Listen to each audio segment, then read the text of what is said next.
Class 11 semester 2 সংস্কৃত বিষয়ের সমস্ত ছাত্রছাত্রীকে আজকের ক্লাসে স্বাগত।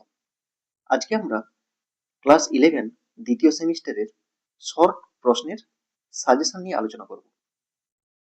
তোমাদের সম্পূর্ণ সিলেবাস থেকে আজকে শর্ট প্রশ্নের সাজেশন আলোচনা করব। এই সাজেশন থেকে তোমরা অতি অবশ্যই কমন পাবে। এবারে কোথা থেকে আমরা এই সাজেশন আলোচনা করছি?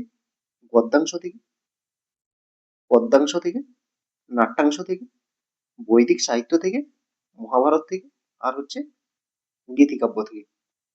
মানে সম্পূর্ণ সিলেবাস থেকে আমরা এই সাজেশনটা আলোচনা করছি।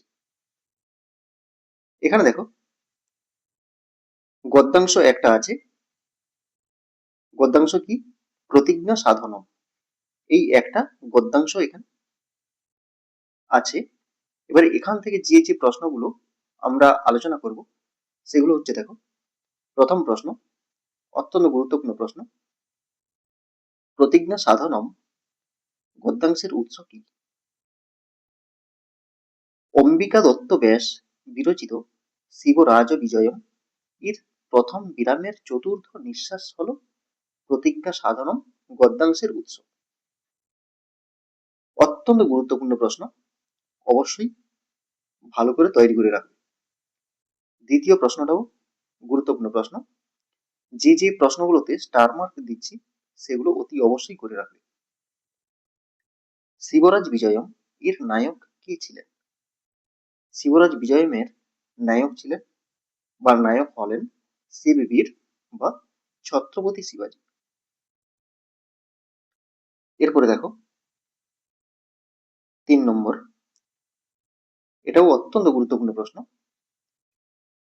প্রতিজ্ঞা সাধনম গদ্যাংশে কি প্রতিজ্ঞা করেছিলেন? প্রতিজ্ঞা সাধনম গদ্যাংশে শিবাজীর গুপ্তচর রঘুবীর সিংহ প্রতিজ্ঞা করেছিলেন। এরপরে 4 নম্বর প্রশ্ন। আসলে প্রত্যেকটা প্রশ্ন ইম্পর্টেন্ট, বাছাই করে দিয়েছি, এই জন্য প্রত্যেকটা প্রশ্ন তোমরা তৈরি করে রাখবে। গুপ্তচর রঘুবীর সিংহ কি নিয়ে তোরণে গিয়েছিলেন বা তোরণ দুর্গে গিয়েছিলেন? গুপ্তচর রঘুবীর সিংহ তার প্রভু শিবাজীর দেওয়া চিঠি নিয়ে তোরণ দুর্গে গিয়েছিলেন। এরপরে 5 নম্বর প্রশ্ন, দেখো, অত্যন্ত গুরুত্বপূর্ণ প্রশ্ন। রঘুবীর সিংহ কত বছর বয়সে তোরণ দুর্গে গিয়েছিলেন? রঘুবীর সিংহ 16 বছর বয়সে তোরণ দুর্গে গিয়েছিলেন। এরপরে 6 নম্বর প্রশ্ন, এটাও অত্যন্ত গুরুত্বপূর্ণ প্রশ্ন। অম্বিকা দত্ত ব্যাস কোথায় জন্মগ্রহণ করেন? তার পিতার নাম কি? অম্বিকা দত্ত ব্যাস জয়পুরে জন্মগ্রহণ করেন। তার পিতার নাম দুর্গা দত্ত। এরপরে 7 নম্বর প্রশ্ন। বেশি কিন্তু প্রশ্ন দেওয়া নেই, খুব অল্প করে সাজেশন দেওয়া হয়েছে। এটাও অত্যন্ত গুরুত্বপূর্ণ প্রশ্ন। শিবরাজ বিজয়ম কাব্যের মঙ্গলাচরণে কার বন্দনা করা হয়েছে? শিবরাজ বিজয়ম কাব্যের মঙ্গলাচরণে ভগবান বিষ্ণুর বন্দনা করা হয়েছে। এই প্রাথমিক ধারণাগুলো থেকে কিন্তু অতি অবশ্যই দুটো প্রশ্ন থাকে। এরপরে 8 নম্বর প্রশ্ন। শিবরাজ বিজয়ম কাব্যের নায়ক ও প্রতিনায়ক কে? শিবরাজ বিজয়ম কাব্যের নায়ক হলেন শিববীর আর প্রতিনায়ক হলেন ঔরঙ্গজেব। এরপরে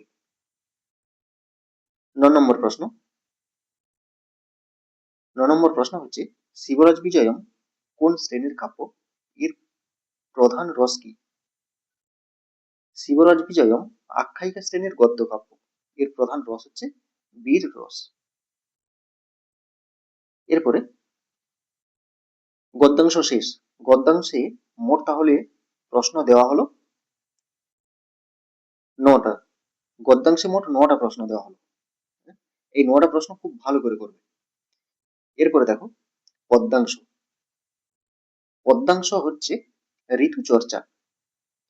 এই ঋতুচর্চা থেকে যে যে প্রশ্নগুলো তোমাদের অতি অবশ্যই পড়ে যেতে হবে সেগুলো হচ্ছে, 1 নম্বর প্রশ্ন, অত্যন্ত গুরুত্বপূর্ণ প্রশ্ন। ঋতুচর্চা কবিতাংশের রচয়িতা কে? এর উৎস কি? ঋতুচর্চা কবিতাংশের রচয়িতা হলেন মহর্ষি চরক, তবে মূল রচয়িতা হলেন অগ্নিবেশ। এটা কিন্তু অতি অবশ্যই তোমাদের লিখতে হবে, হ্যাঁ, অগ্নিবেশ। এই অগ্নিবেশ প্রথম এটা রচনা করেছিলেন, আর মহর্ষি চরক এটার সংস্কার করেছিলেন। এরপরে ঋতুচর্চা কবিতাংশের উৎস হলো চরক সংহিতার প্রথম স্থানের ষষ্ঠ অধ্যায়। প্রথম স্থানের নাম হচ্ছে সূত্রস্থান, সেই সূত্রস্থানের ষষ্ঠ অধ্যায় হচ্ছে আমাদের পাঠ্যাংশের অন্তর্গত। এরপরে 2 নম্বর প্রশ্ন, অত্যন্ত গুরুত্বপূর্ণ প্রশ্ন। দেখো, চরক সংহিতায় মোট কয়টি স্থান আছে? প্রথম স্থানের নাম কি? চরক সংহিতায় মোট 8টি স্থান আছে। প্রথম স্থানের নাম হলো সূত্রস্থান। এরপরে 3 নম্বর প্রশ্ন হচ্ছে, চরক সংহিতার সূত্রস্থানে কয়টি অধ্যায় আছে এবং ষষ্ঠ অধ্যায়ের নাম কি? এগুলো প্রত্যেকটা প্রশ্ন অত্যন্ত গুরুত্বপূর্ণ প্রশ্ন। চরক সংহিতার সূত্রস্থানে মোট 30টি অধ্যায় আছে। এর মধ্যে ষষ্ঠ অধ্যায়ের নাম কি? তস্যাসি তিয়াহ। এরপরে 4 নম্বর প্রশ্ন। দেখো, এটাও অত্যন্ত গুরুত্বপূর্ণ প্রশ্ন। চরক কে ছিলেন? চরক ছিলেন চরক সংহিতার সংস্কারক এবং তিনি চিকিৎসা বিজ্ঞানে পণ্ডিত ছিলেন। এরপরে 5 নম্বর প্রশ্ন, অত্যন্ত গুরুত্বপূর্ণ প্রশ্ন। ঋতুচর্চা কবিতাংশে বর্ণিত ঋতু কয়টি ও কি কি? ঋতুচর্চা কবিতাংশে বর্ণিত ঋতু হচ্ছে 6টি। কি কি? হেমন্ত, শীত, বসন্ত, গ্রীষ্ম, বর্ষা, শরৎ। এখানে দেখো, যেইভাবে ক্রম আছে সেইভাবে কিন্তু মনে রাখার চেষ্টা করবে। এখানে পড়তে পারে যে ঋতুচর্চা কবিতাংশে প্রথম ঋতু কোনটি? হেমন্ত। শেষ ঋতু কোনটি? শরৎ। এখানে প্রশ্ন দেওয়া আছে, দেখো, ঋতুচর্চা কবিতাংশে বর্ণিত প্রথম ও শেষ ঋতুর নাম লেখো। তাহলে এখানে দেখো, ঋতুচর্চা কবিতাংশে বর্ণিত প্রথম ঋতু হচ্ছে হেমন্ত, আর শেষ ঋতু হচ্ছে শরৎ। এরপরে নাট্যাংশ আমাদের একটা আছে, সেটা হচ্ছে কি? দান বিরহ কর্ণ। এই একটা নাটক আছে। এখান থেকে দেখো, যে যে প্রশ্নগুলো আমাদেরকে অতি অবশ্যই পড়ে পরীক্ষার হলে যেতে হবে সেগুলো হলো, 1 নম্বর প্রশ্ন, দান বিরহ কর্ণ এর রচয়িতা কি? এই নাটকে কয়টি অঙ্ক আছে? দান বিরহ কর্ণ এর রচয়িতা হলেন নাট্যকার ভাস। এই দান বিরহ কর্ণ নাটকে একটি অঙ্ক আছে, এটা হচ্ছে একাঙ্ক নাটক। এবারে ভাসের মোট কয়টি নাটক? এখানে 13টি। ভাসের মোট 13টি নাটক বা দৃশ্যকাব্য আছে। আবার তোমরা 14টিও লিখতে পারো, 14টিও লিখতে পারো, কারণ আরেকটা আবিষ্কৃত নাটক হচ্ছে যজ্ঞফল, এই জন্য 14ও লিখতে পারো, কোনো অসুবিধা নেই। 13ও লিখতে পারো, 14ও লিখতে পারো, যে যেটা খুশি। এরপরে আরেকটা অত্যন্ত গুরুত্বপূর্ণ প্রশ্ন, অঙ্গরাজ কে ছিলেন? অঙ্গরাজ কে ছিলেন? অঙ্গরাজ ছিলেন বা অঙ্গরাজ হলেন কর্ণ। তিনি সূর্যদেব ও কুন্তির পুত্র ছিলেন।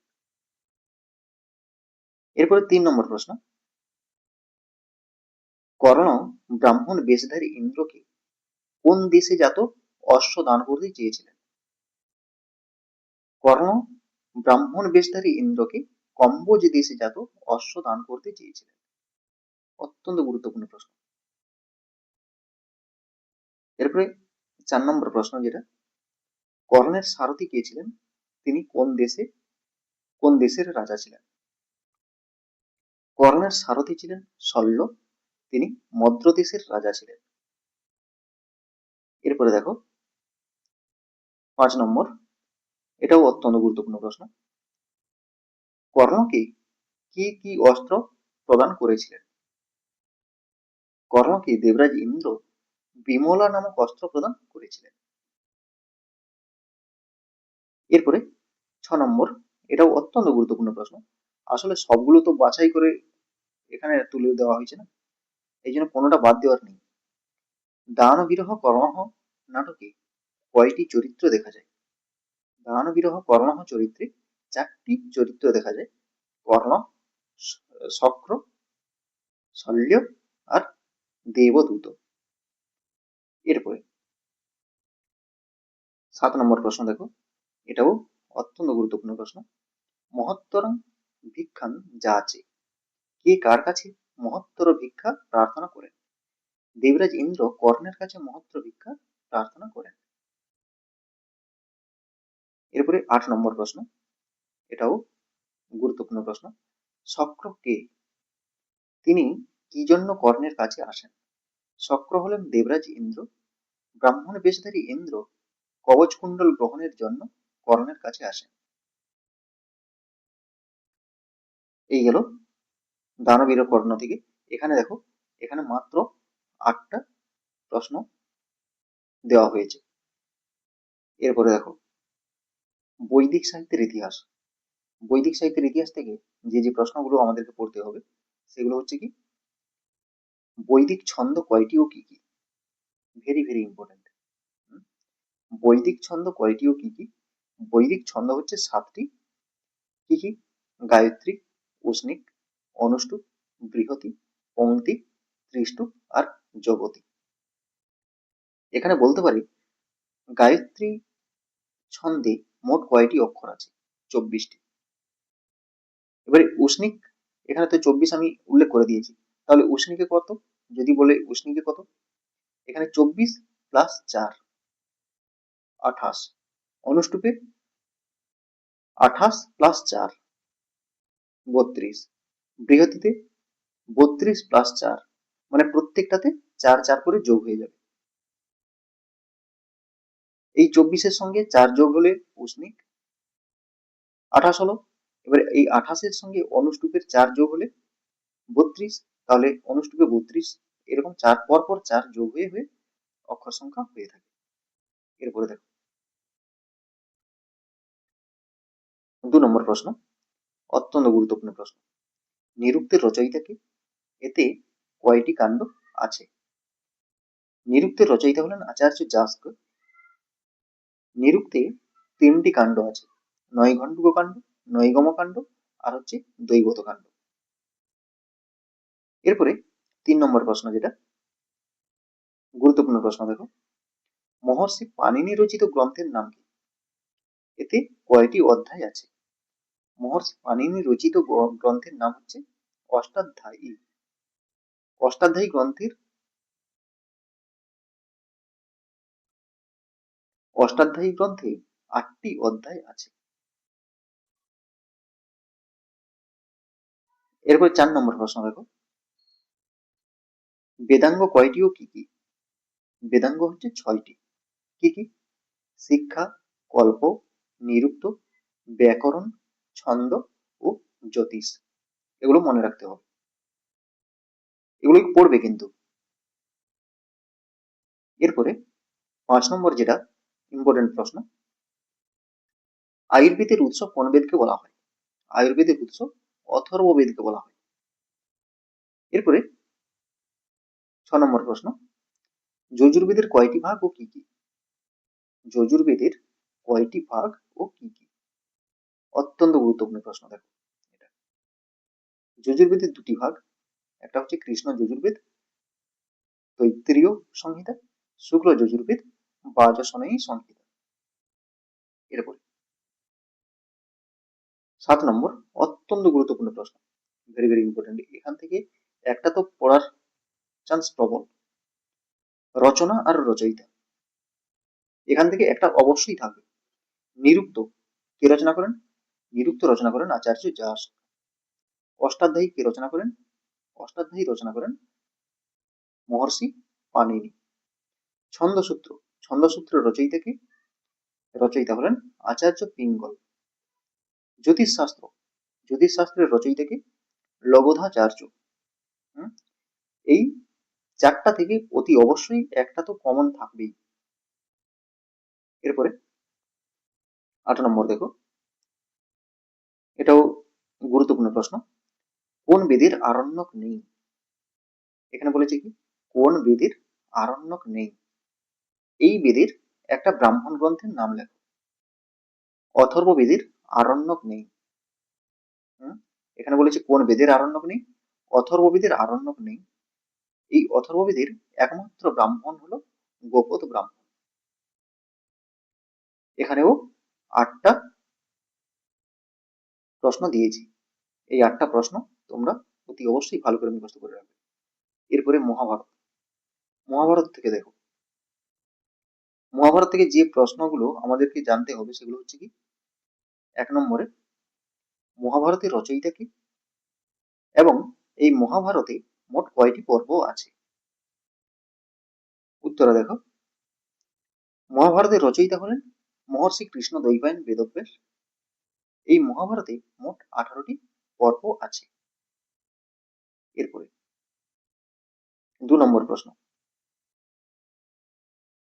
গীতার উৎস কি? বেদব্যাস রচিত মহাভারতের ভীষ্ম পর্বের 25 থেকে 42তম অধ্যায় হচ্ছে গীতা। বেদব্যাস রচিত মহাভারতের ভীষ্ম পর্বের 25 থেকে 42তম অধ্যায় হচ্ছে গীতা। ভালো করে মনে রাখবে এটা। এরপরে 3 নম্বর প্রশ্ন, গীতায় মোট কয়টি শ্লোক আছে? গীতায় মোট 700টি শ্লোক আছে। এই জন্য গীতার অপর নাম হচ্ছে সপ্তশতী। মনে রাখবে এটা। এরপরে 4 নম্বর প্রশ্ন, যেটা অত্যন্ত গুরুত্বপূর্ণ প্রশ্ন, মহাভারত অবলম্বনে দুটো মহাকাব্যের নাম লেখো। মহাভারত অবলম্বনে দুটি মহাকাব্যের নাম হলো ভারবী রচিত কিরাতার্জুনীয় আর মাঘ রচিত শিশুপালবধম। এরপরে 5 নম্বর, মহাভারত অবলম্বনে দুটি নাটকের নাম কি? নাম লেখো। এটা দেখো, মহাভারত অবলম্বনে দুটো নাটক হলো, একটা হচ্ছে অভিজ্ঞান শকুন্তলম কালিদাসের রচনা, আর ভট্ট নারায়ণের বেনি সংহারম। ভাসির কর্ণভারম এটাও লিখতে পারো, কোনো অসুবিধা নেই। এখানে কটা প্রশ্ন আলোচনা করা হলো? এখানে 5টা। এখানে 5টা প্রশ্ন আলোচনা করা হয়েছে। এরপরে গীতিকাব্য। গীতিকাব্য থেকে কি কি প্রশ্ন তোমরা মুখস্থ করবে? 1 নম্বর দেখো, সংস্কৃত সাহিত্যে দুটি গীতিকাব্যের নাম লেখো। সংস্কৃত সাহিত্যে দুটি গীতিকাব্যের নাম হলো কালিদাসের মেঘদূত আর জয়দেবের গীত গোবিন্দ। কারণ এই দুটোই তো সিলেবাসে আছে। এরপরে 2 নম্বর প্রশ্ন, 2 নম্বর কি আছে?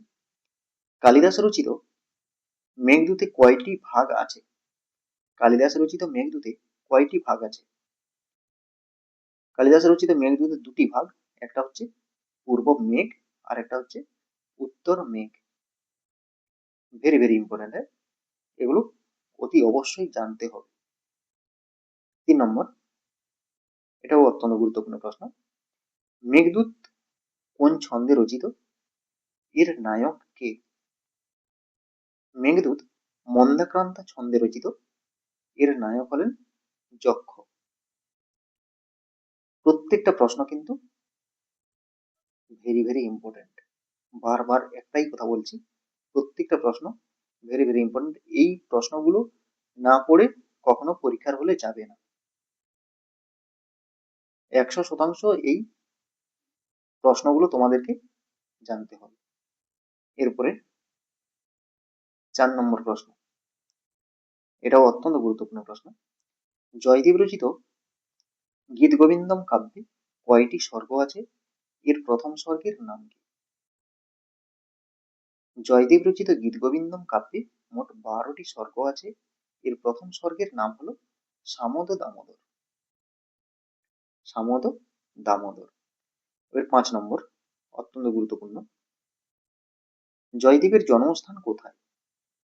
জয়দেবের জন্মস্থান কোথায়? তার পত্নীর নাম কি?